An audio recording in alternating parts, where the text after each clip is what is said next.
The Super Tsunami, a car that will strike fear in the hearts of anyone who lives on the coast. The Super Tsunami was first released in 2002 and was designed by Phil Reelman. This car was another example of Hot Wheels' change in direction during the early 2000s as they began to lean more into import tuner and JDM-inspired designs, which, as I'm sure most of you know, were all the rage at that point in time. The Super Tsunami's design clearly takes inspiration from multiple JDM legends, but is most prominently inspired by the Mark IV Toyota Supra. Whoa! Is that a Supra? This car's slick appearance fit in perfectly with the rest of Hot Wheels' tuner lineup. Cars like the 24/7, Seared Tuner, MST Suzuka, and Flight 03. The general styling of it feels heavily reminiscent of the Fast and Furious Supra specifically. In fact, I wouldn't be surprised if that's exactly what they based it off of. Here we have all the Hot Wheels tuner staples. A massive hood with way too many vents, a huge wing mounted at the rear, a slick street scene faithful livery including whatever the hell Sneddy is, and like any good 2000s tuner would, it's also got plenty of fake carbon fiber.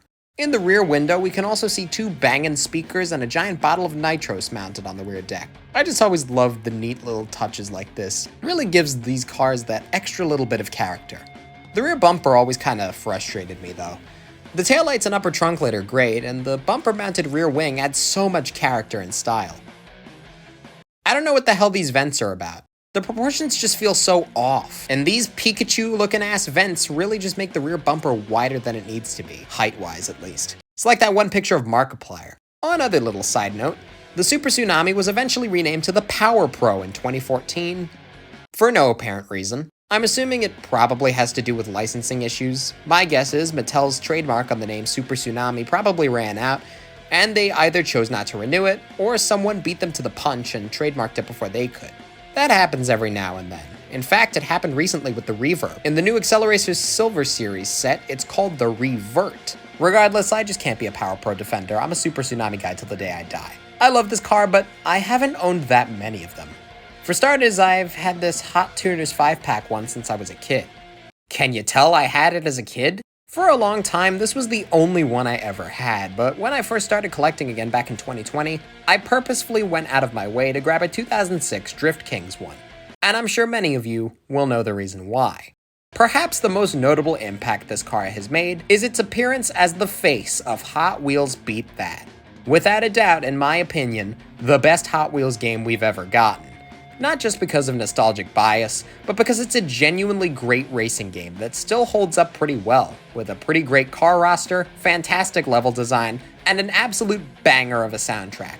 The Super Tsunami being the face of the game immediately destined it for a cult fanbase. In fact, I'd bet good money that most of us are fans of this car because of that game. This car for me is the Hot Wheels equivalent to the BMW M3 GTR.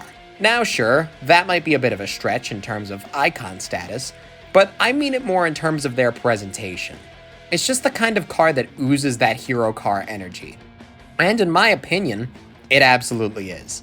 And it's a car I wish was more prominent in the brand today. Unfortunately, the casting was discontinued in 2020, and it went out quite unceremoniously, with the final model being a stupid promo car for Overwatch.